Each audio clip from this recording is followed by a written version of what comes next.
Alright, so in this game, my gun stopped working for some reason, so what I did was I found a plastic foot.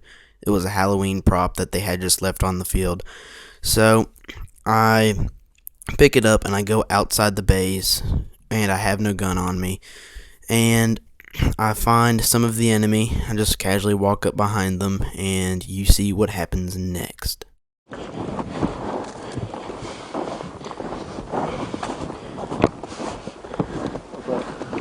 Melee.